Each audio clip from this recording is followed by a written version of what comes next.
বর্তমানে বহুল আলোচিত এক নাম আয়নাঘর। শেখ হাসিনার পতনের পর এই আয়নাঘর আলোচনায় উঠে এসেছে। আজকে আমরা আমাদের এই ভিডিওতে জানতে চলেছি আয়নাঘর কি, এই আয়নাঘরে কাদেরকে রাখতো, কি কি ধরনের টর্চার হতো এই আয়নাঘরের মানুষদের সাথে। চলুন তাহলে দেরি না করে শুরু করা যাক। বাংলাদেশের প্রতিরক্ষা বাহিনীর counter terrorism intelligence bureau CIB দ্বারা পরিচালিত একটি গোপন আটক কেন্দ্রের নাম আয়নাঘর। ধারণা করা হয় কমপক্ষে 16টি কক্ষ রয়েছে এখানে। আয়নাঘরটি বাংলাদেশের ঢাকা সেনানিবাস এলাকায় অবস্থিত বলে অনেকে ধারণা করে।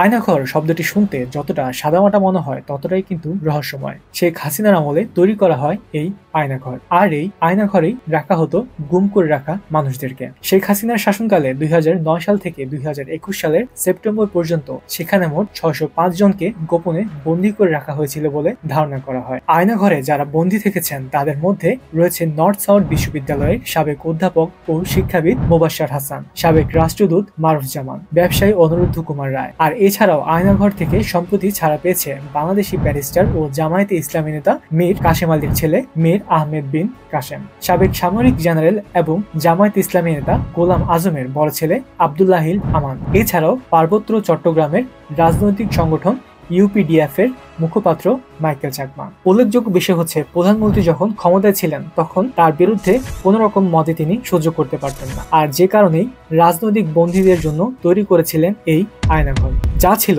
রাজনৈতিক বন্দীদের কাছে ত্রাস ও বিভীষিকার একটি নাম। শেখ হাসিনার তৈরি বিরুদ্ধ রাজনৈতিক কর্মীদের গুমঘর। ধারণা করা হয় সারা দেশে ডিজিএফআই এর 23টি গোপন আটক কেন্দ্র রয়েছে, যার মধ্যে কয়েকটি রয়েছে ঢাকায়। আয়নাঘর থেকে মুক্তি পাওয়া কয়েকজন সাবেক বন্দীর ভিডিও বার্তা থেকে সেখানকার ভয়াবহ পরিস্থিতি সম্পর্কে ধারণা পাওয়া যায়। আয়নাঘরের ভেতরের পরিবেশটা বাইরের জগৎ থেকে একদমই আলাদা। আলোবিহীন কক্ষ, কক্ষের মধ্যে চালানো হতো উচ্চ শব্দের পাখা, যেন ভিতরের কোনো প্রকার শব্দ বাইরে যেতে না পারে। সেখানকার বন্দীদের প্রতিনিয়ত করা হতো অমানবিক নির্যাতন।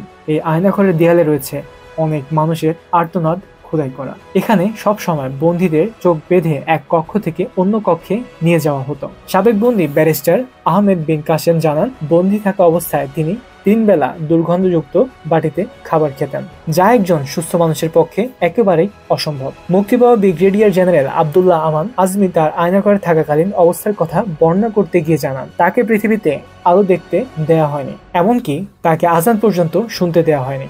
এখানে বন্দী করা সকলকেই সব সময়ের জন্য যে বন্দী করে রাখা হয়েছে এমনটা কিন্তু নয়। কয়েকজনকে কিছু বছর নির্যাতন করার পর মিথ্যা মামলা দিয়ে আদালতে নিয়ে যাওয়া হতো। তাদেরকে এমনভাবে উপস্থাপন করা হতো যেন তাদের এই মাত্র বন্দী করা হয়েছে, আর কিছু মানুষকে সেই আয়নাঘরেই মেরে ফেলা হতো। আয়নাঘর থেকে খুব কম বন্দী মুক্তি পেয়েছে, তবে কিছু বন্দীকে দীর্ঘ বিচার প্রক্রিয়ার মাধ্যমে মুক্তি দেওয়া হয়। অনেকেই আবার এনকাউন্টারের শিকার হয়। বাংলাদেশের এ জাতীয় ঘটনার তদন্ত প্রায় হয়নি বললেই চলে। আয়নাঘরে রাখা অনেকেই দিনের পর দিন অত্যাচার সহ্য করতে না পেরে মারা যায়, তারপর লাশ সরিয়ে দেওয়া হয়। যাদের গ্রেফতার করা হয় তাদের খাতা কলমে কোনো তথ্য রাখা হয় না, আর যারা শেখ হাসিনার আস্থাভাজন ছিলেন তারাই আয়নাঘরের দায়িত্ব পেতেন। এখন আমরা দেখতে পারি বিভিন্ন জায়গায় ইন্টারনেটে বিভিন্ন ধরনের আয়নাঘরের নামে ছবি প্রকাশ করা হচ্ছে।